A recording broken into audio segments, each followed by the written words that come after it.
Plays like a virtuoso conductor. Watch him warm up for a sweetening session on the sitcom Webster. Mother, Darrin's firm is one of the largest advertising agencies in the world, and Darrin's one of its top executives. Bewitched wasn't just a show about a witch trying to live a normal life. It was a nightmare of abuse, addiction, and hatred that destroyed everyone who touched it. Behind the twitching nose and the magical hijinks, the truth was darker than any spell Samantha ever cast. These are 20 secrets hidden for decades about Bewitched. Number 20. Elizabeth Montgomery was trapped in her father's shadow. In the world, I can't tell you how often when they'd say 30 seconds to air, I'd think to myself, oh, what am I doing here? And I wish I could just, set something on. Elizabeth Montgomery didn't want to be an actress. She wanted to escape her father, Robert Montgomery, a Hollywood legend who controlled every aspect of her life with an iron fist. He was a tyrant who believed his children existed to serve his legacy, and when Elizabeth showed talent, he pushed her into acting, despite her resistance. She took the role of Samantha Stevens, partly to prove she could succeed without his help, choosing a fluffy sitcom, specifically because it was the opposite of the serious dramatic work her father valued. But the success of Bewitched didn't free her, it trapped her further. Her father watched every episode, criticizing her performances, telling her she was wasting her talent on garbage television. She'd spend 9 years playing Samantha while dying inside, knowing her father saw the role as a failure, despite it making her one of the most famous women in America. The relationship poisoned her, left her with deep psychological scars that affected every marriage and relationship she'd have. When Robert Montgomery died, Elizabeth refused to attend his funeral, her final act of rebellion against a man who'd controlled her for 43 years. The witch who could do anything with a twitch of her nose couldn't escape the real monster in her life. Number 19. Dick York was addicted to pain pills, and everyone knew.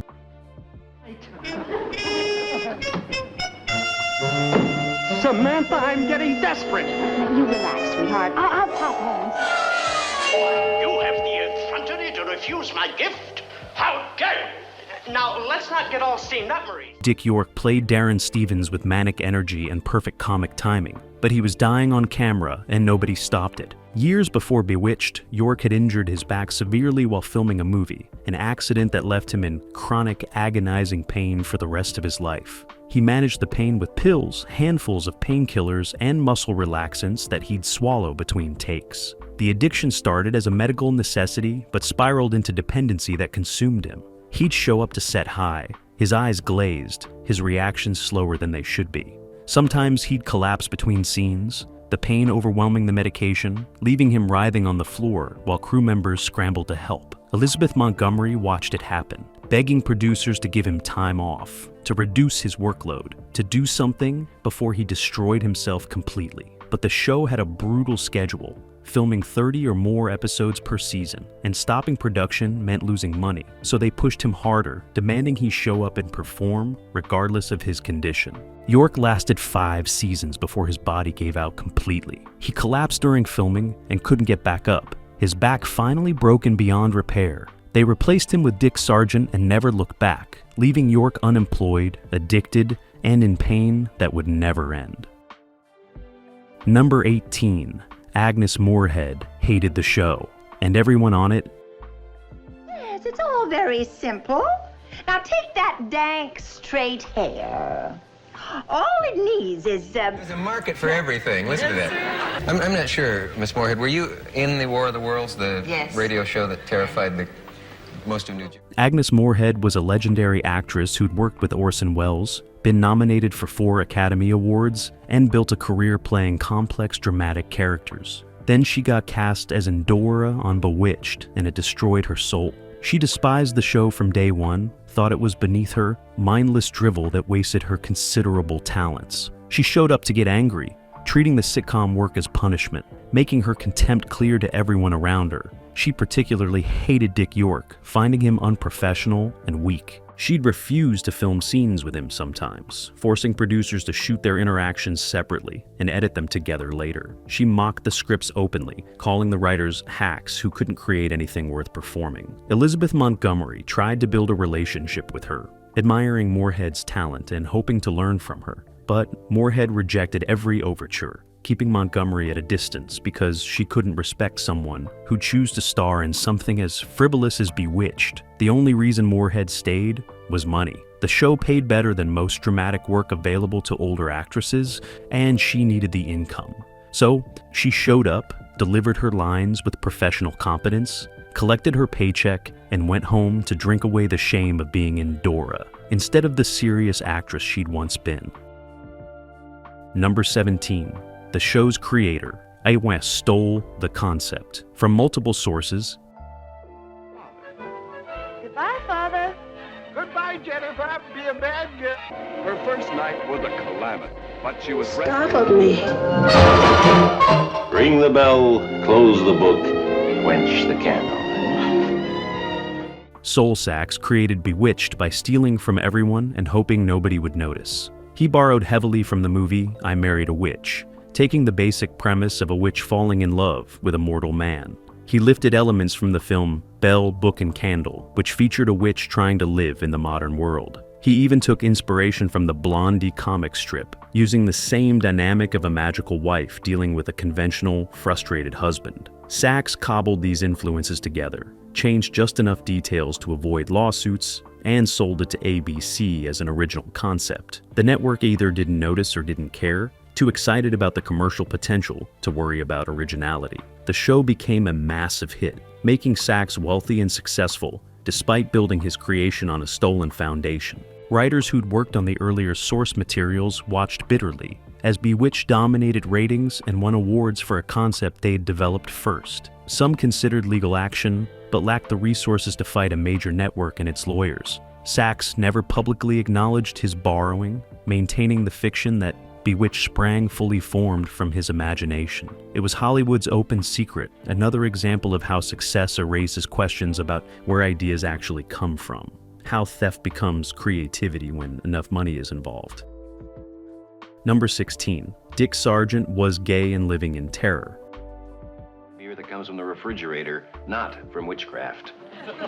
Now, which wise guy among the many in your family pulled this stuff? Funny is that people say, well, you got a very unusual voice, like it's a terrible thing. There hasn't been a major star that did not have an unusual voice. Yes. Especially women. Dick Sargent replaced Dick York in season 6, stepping into an impossible situation with a secret that could have destroyed his career. Sargent was gay in an era when homosexuality could get you blacklisted, fired, and erased from Hollywood. He lived in constant fear of exposure, maintaining a carefully constructed facade of heterosexuality while dying inside from the pressure. He'd bring female dates to industry events, pose for publicity photos suggesting romantic relationships that didn't exist, lie constantly about his personal life because telling the truth meant losing everything. The cast and crew of Bewitched knew or suspected, but nobody discussed it openly because acknowledging someone's homosexuality meant becoming complicit in their secret. Sargent threw himself into work, hoping that being a perfect professional would protect him. He was always on time, always knew his lines, always did exactly what was asked without complaint. But the fear never left him. Every tabloid story about closeted Hollywood actors sent him into panic. Every rumor about someone being outed made him check over his shoulder. He had spent 19 years after Bewitched ended before finally coming out publicly in 1991, joining the fight for gay rights with the passion of someone who'd been silenced too long. By then, he was dying of prostate cancer, his remaining time measured in months. He'd wasted decades hiding, terrified of consequences that seemed less frightening once death was inevitable. Number 15. The network censors were obsessed with Samantha's navel. She's clueless. Plus, I think she's got a little thing for you. It's freaking pathetic. You think so? Yes. Darrin, I have something to tell you that I don't think will exactly be a thrill. ABC's Standards and Practices Department had bizarre priorities that bordered on obsession. They scrutinized every frame of Bewitched looking for content they deemed inappropriate for family viewing. Their biggest concern wasn't violence or adult themes. It was Elizabeth Montgomery's belly button. Network censors issued a formal directive that Samantha's navel must never be visible on camera, claiming that showing a married woman's belly button was too sexually provocative for primetime television. Costume designers had to ensure that Montgomery's outfits always covered her midsection completely. even in scenes where Samantha was at the beach or wearing sleepwear. When Montgomery filmed scenes in two-piece outfits, they used high-waisted bottoms that concealed her navel, creating silhouettes that looked awkward and dated even by 1960s standards. Montgomery found the whole thing ridiculous, joking that censors were more concerned about her belly button than actual content issues. But she complied because fighting over something so absurd seemed pointless. Meanwhile, the show regularly featured storylines about deception, manipulation, and using supernatural powers to control people, themes the censors apparently found less troubling than a visible navel. It revealed the hypocrisy at the heart of television censorship, where arbitrary rules about bodies mattered more than actual moral complexity, where a woman's midsection was more dangerous than the ethical questions the show never bothered to explore. Number 14. Elizabeth Montgomery's marriages kept failing because of the show. It's one of the reasons that there's, it seems like anyone can get in it as long as they look physically right. But The table looks lovely. Thank you, Mother. Hi, Mom. How are you, Darrin?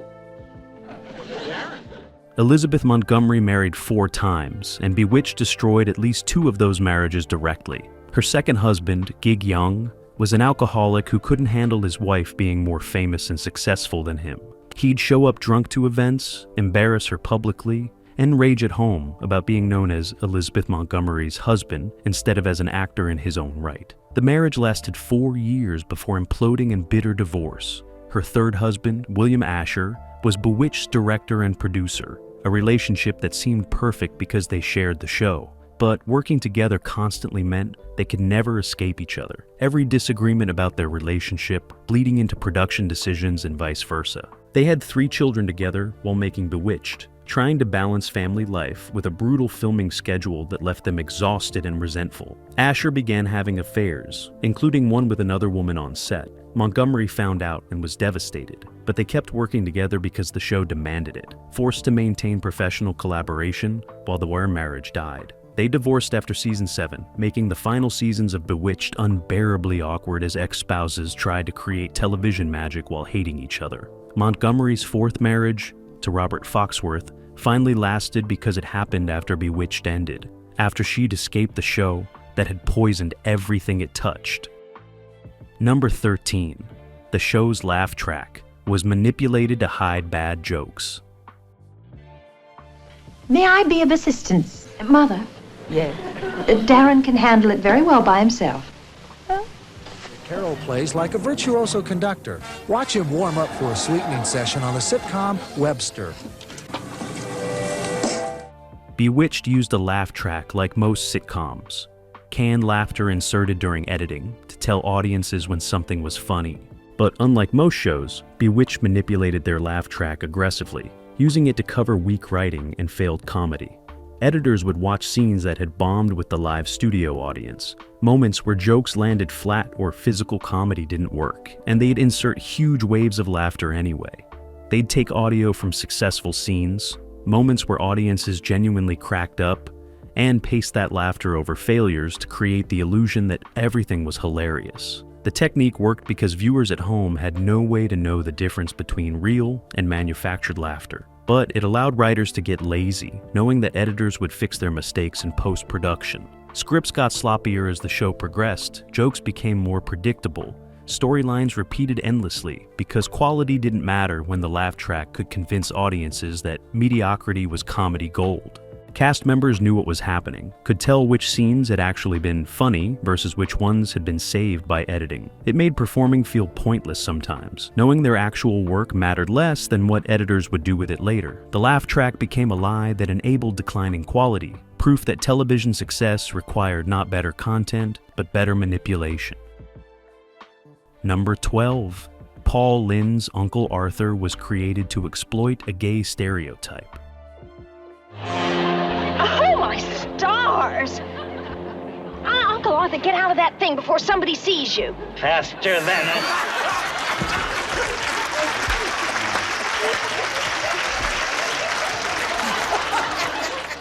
Paul Lynde played Uncle Arthur with flamboyant energy that audiences found hilarious, but the character was built on homophobic stereotypes that reduced gay men to limp-wristed punchlines. Lynde was gay in real life, closeted and terrified, using his comedic persona to hide behind camp rather than face his truth directly.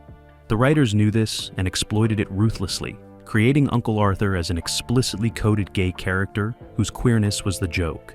Every episode he appeared in featured humor about his effeminacy, his interest in fashion and decorating, his lack of interest in women.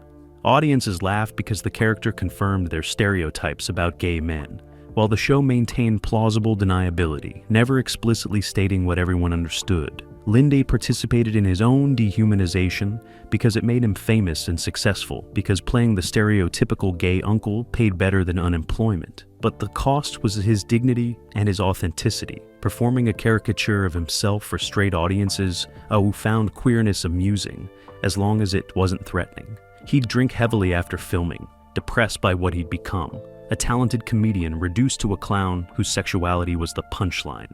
Uncle Arthur made Paul Lynde a star, but it also trapped him in a persona he couldn't escape, a flamboyant stereotype that followed him for the rest of his career. Number 11. The show's special effects were dangerous and primitive. Mother, Darrin's firm is one of the largest advertising agencies in the world, and Darrin's one of its top executives. Open the champagne, Charlie. Okay, get ready for a big pop. Bewitched's magical effects looked charming on screen, but required dangerous, primitive techniques that regularly injured people. When Samantha needed to disappear or appear, they'd stop filming, have the actor step out of frame, then resume filming, creating the illusion through jump cuts that required precise timing. But stopping and starting constantly meant crew members had to freeze in position, leading to muscle strains and injuries. Flying effects used visible wires attached to harnesses that cut into actors' bodies, leaving bruises and welts. One time, Elizabeth Montgomery's harness malfunctioned mid-flight, dropping her several feet onto the concrete stage floor and nearly breaking her back. Objects floating through the air were pulled by fishing line, operated by crew members standing off camera, a system that required perfect coordination and often failed. When the fishing line broke, objects would fly in random directions, hitting actors and crew members. Prop explosions for magical effects used real small charges that were unpredictable and dangerous. Multiple times, effects went wrong, sending smoke and debris into actors' faces. Montgomery developed respiratory problems from inhaling smoke during filming, but the show never upgraded their effects system despite the injuries because the primitive techniques were cheap, and the final product looked acceptable to viewers who didn't know what went into creating it. Safety came second to budget, as always. Number 10. Elizabeth Montgomery hated being blonde, and it represented her imprisonment. Everything okay? They should be here any minute. I'm practically set. How are the Beelbirds doing? That's funny. You know your craft so well. Before I knew what you were doing, I looked in your eyes. Elizabeth Montgomery's natural hair was dark brown, but the network forced her to bleach it blonde for Bewitched because they believed audiences wanted their witches to look like wholesome American housewives, not sultry brunettes. Montgomery despised the blonde hair from the beginning, feeling it erased her identity and turned her into a generic doll. The bleaching process was brutal, harsh chemicals applied every few weeks that burned her scalp and damaged her hair permanently. She'd sit in the makeup chair for hours, breathing in fumes that made her nauseous, all to maintain a look she hated because the network demanded it. The blonde hair became a symbol of everything wrong with the show, how it forced her to be something she wasn't, how it prioritized image over authenticity. She fought constantly to return to her natural color, arguing that Samantha could be brunette without losing her appeal. The network refused every time, insisting the blonde hair was essential to the character's marketability. So, Montgomery stayed blonde for 8 seasons, watching her hair deteriorate, her scalp develop permanent damage, her reflection showing a stranger. The moment Bewitched ended, she returned to her natural brown hair and never went blonde again, refusing even when other projects requested it. The blonde hair represented her imprisonment, and going brunette was her declaration of freedom. Number 9. The show's treatment of Darrin was psychological abuse played for laughs. Here and talk to me. When you talked to him, did he say why? Not in so many words. You haven't been, Hello, darling. Hello, Mother. What is new? Bewitched built its entire premise on what would now be recognized as spousal abuse and gaslighting, but presented it as comedy. Every episode featured Samantha using magic against Darrin's wishes, violating his autonomy and manipulating reality around him without consent. She'd cast spells that changed his appearance, transported him to different locations, or altered his memories, all while treating his distress as unreasonable. Endora openly abused Darrin, turning him into an animal, making him sick, humiliating him publicly, and Samantha would laugh it off instead of defending her husband. The show portrayed Darrin's desire for a normal life without magical interference as uptight and controlling, suggesting he was wrong to want a relationship based on honesty and respect. His constant frustration was played for comedy, the joke being that this poor mortal couldn't handle having a witch for a wife. But strip away the fantasy elements and the show was depicting a marriage where one partner repeatedly violated the other's boundaries, where family members abused someone with impunity, where the victim's objections were treated as the problem. 1960s audiences found it hilarious. Modern viewers recognize it as deeply disturbing, a normalized depiction of abuse that taught generations toxic lessons about relationships and consent. Number 8. Dick York never recovered and died in poverty. Okay. Now, let's not get all steamed up, Maurice. Sir, to you, Desmond. Darrin. Minute, you can be Dick York without any teeth in his mouth, cleaning apartments, accepting welfare, aid to dependent children. After collapsing on the Bewitched set and being replaced by Dick Sargent, Dick York's life spiraled into tragedy that nobody in Hollywood tried to stop. His back injury made it impossible to work regularly, and his painkiller addiction had destroyed his reputation, making producers unwilling to hire him, even for small roles. He and his wife survived on residuals from Bewitched, payments that got smaller each year as the show's syndication deals changed. By the 1980s, York was destitute, living in a tiny apartment, unable to afford proper medical care for his chronic pain. He started a charity helping homeless people, pouring what little money and energy he had into helping others because his own situation felt hopeless. Friends from Bewitched rarely contacted him, uncomfortable with his poverty and illness, preferring to remember him as he'd been, rather than confronting what he'd become. Elizabeth Montgomery sent money occasionally, guilt payments that helped but couldn't fix the fundamental problem of a man whose body was broken and whose industry had discarded him. York died in 1992 at age 63, his body finally giving out after decades of unrelenting pain. His obituary barely mentioned Bewitched, focusing instead on his charity work. The show that had destroyed his body didn't even acknowledge his death publicly, another inconvenient truth buried quickly and forgotten. Number 7. The show's racism was casual and constant. You would like to know whether he would have proposed to you if you told him you were a witch. Well, I can put you back in the past so you can find out. Oh, how dare you! I would never debase my abilities to do anything Mother. like... What? Practical joker.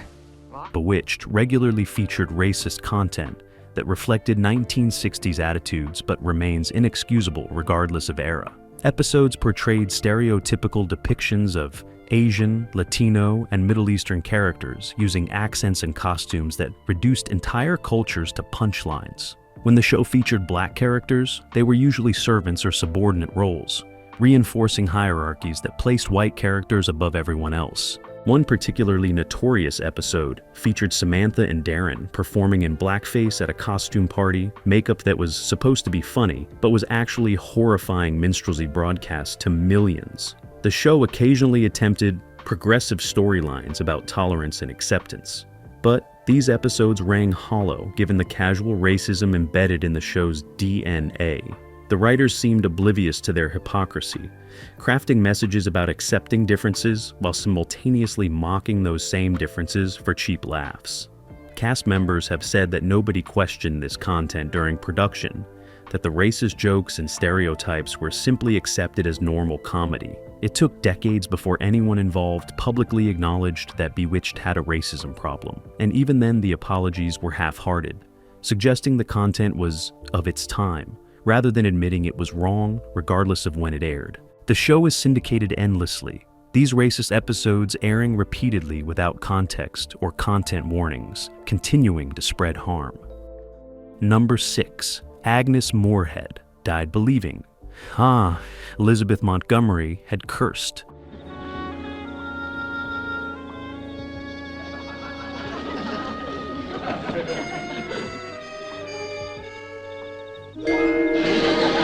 Same trite questions, but then to go backstage and take pictures of what the actors and actresses are like off camera. No, I don't believe in that at all. Why?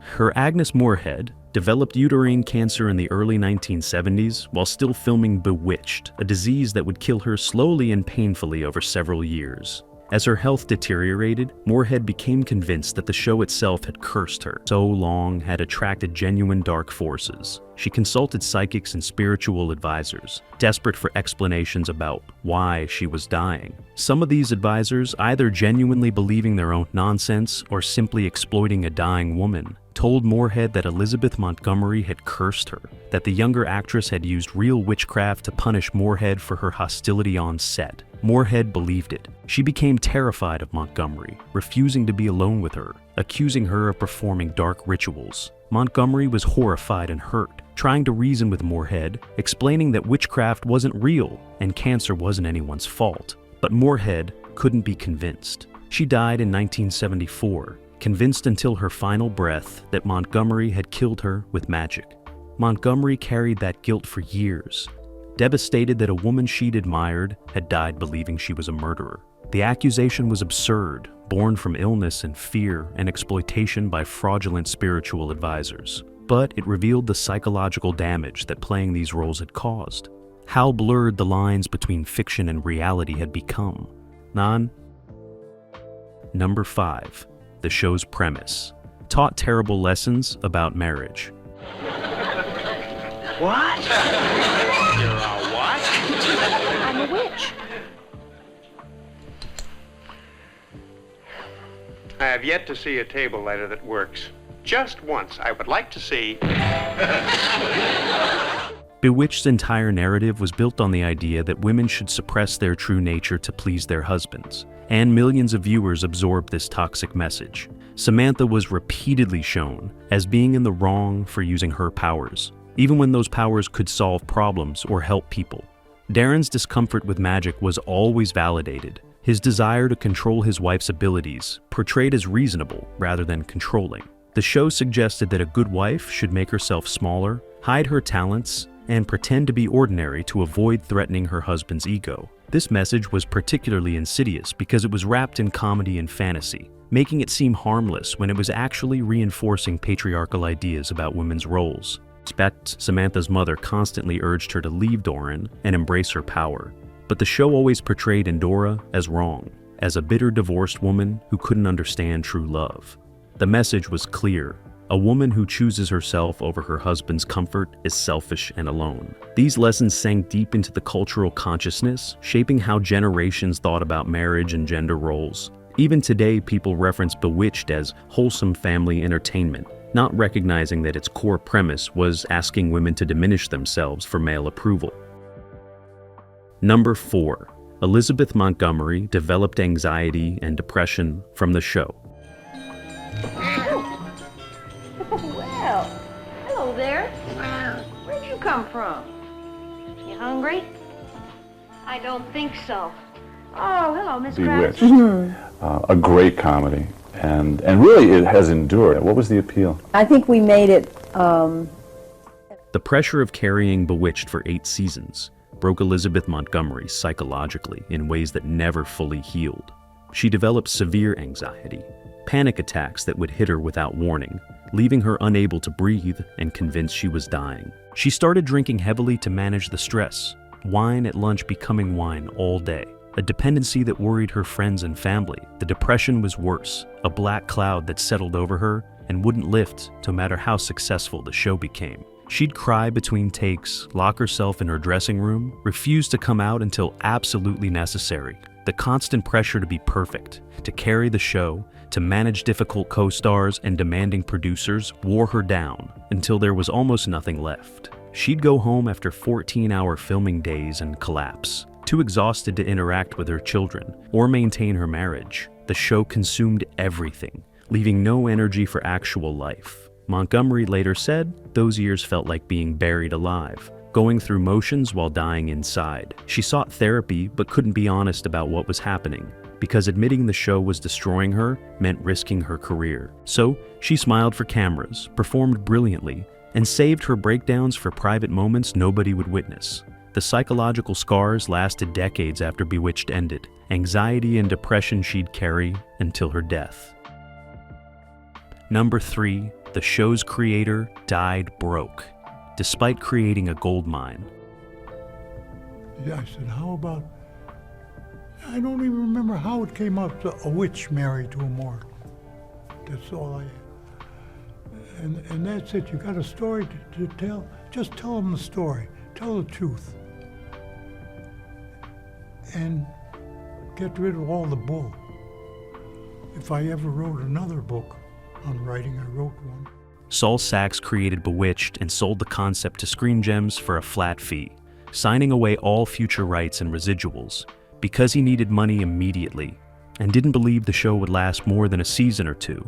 Bewitched ran for 8 seasons, went into syndication, and has been airing continuously for 6 decades, generating hundreds of millions of dollars in revenue. Sachs received none of it beyond his initial payment. He watched his creation make other people wealthy, while he struggled financially, unable to capitalize on his most successful work because of a contract he'd signed in desperation. He tried to negotiate for residuals later, arguing that his contribution deserved ongoing compensation, but the legal system disagreed. Screen Gems owned Bewitched completely, and Sachs had no claim to money it generated. The bitterness consumed him. He'd see Bewitched merchandise in stores, watch reruns on television, hear about cast members earning residuals, and know that he, the creator, was getting nothing. He died in 2011 at 93, having spent his final decades watching his creation become a cultural phenomenon while living modestly on Social Security and whatever small writing jobs he could find. It was the ultimate Hollywood tragedy.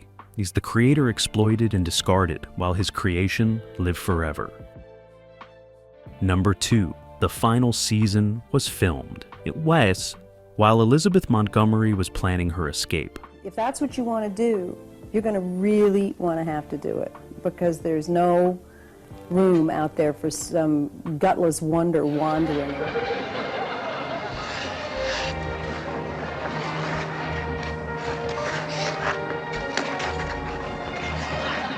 By season 8, Elizabeth Montgomery was mentally checked out, showing up to film Bewitched while actively planning her life after the show ended. She'd already decided this would be her final season, regardless of whether the network wanted more, determined to escape before the show destroyed her completely. She stopped fighting about scripts, stopped trying to improve storylines that had become repetitive and lazy. She just showed up, delivered her lines with professional competence, and collected her paycheck while counting down the days until freedom. The other cast members could feel her detachment, the way she'd complete scenes and immediately retreat to her dressing room, refusing to socialize or engage beyond what was absolutely necessary. She started taking outside projects during hiatus, doing television movies and guest appearances that reminded her she was more than just Samantha Stevens. When the final episode wrapped, Montgomery didn't cry or feel nostalgic. She felt relief so profound it was almost physical, like removing shackles she'd worn for 8 years. She never watched Bewitched in syndication, refused to participate in reunion specials, and spent the rest of her career deliberately taking roles that were the opposite of Samantha. She wanted to forget those years, to pretend they hadn't happened, but America wouldn't let her. She'd be Samantha forever in the public imagination, trapped by a role she'd spent decades trying to escape. Number 1, Elizabeth Montgomery died of cancer, believing Bewitched had stolen her life. How many were shown him? 20, 25. All great-looking girls, and he hasn't okayed one, right? Right.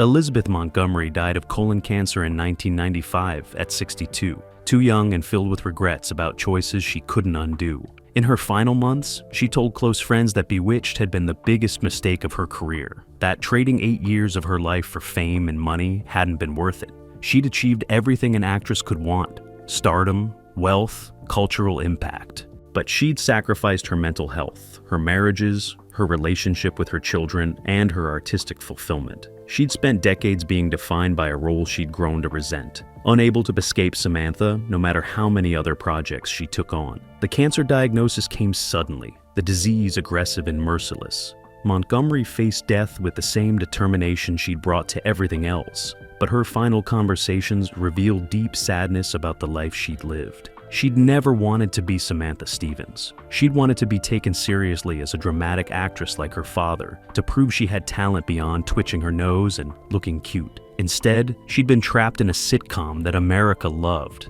but that had slowly killed her spirit. Her last words to her daughter reportedly referenced bewitched, something about finally being free of the witch. She died believing the show had stolen her life, that she'd traded her authentic self for a character that would outlive her and define her forever. America remembers her as Samantha, the beloved witch who made magic look easy. Elizabeth Montgomery remembered herself as a prisoner who never truly escaped. Bonus fact: the nose. Twitch was a spontaneous creation that became a prison. Actors who can manipulate themselves, both on stage and on a set. Sweetheart, Elizabeth Montgomery invented Samantha's iconic nose twitch during rehearsals for the pilot episode, a spontaneous bit of physical comedy that became the show's most recognizable trademark. She'd been experimenting with ways to indicate Samantha was casting a spell, trying different gestures and movements. The nose twitch felt natural and whimsical, a small detail that made magic seem casual and effortless. Director William Asher loved it immediately, building it into every magical moment. Within episodes, the nose twitch had become so associated with the show that Montgomery couldn't escape it. Almost everywhere she went, people asked her to twitch her nose, treating her like a performing monkey whose only value was recreating that one gesture. She grew to hate it, feeling reduced to a gimmick rather than recognized as an actress with range and skill. But she'd created her own trap, that one spontaneous moment defining her forever in the public imagination. Even today, 6 decades later, people remember the nose twitch before they remember Elizabeth Montgomery's name.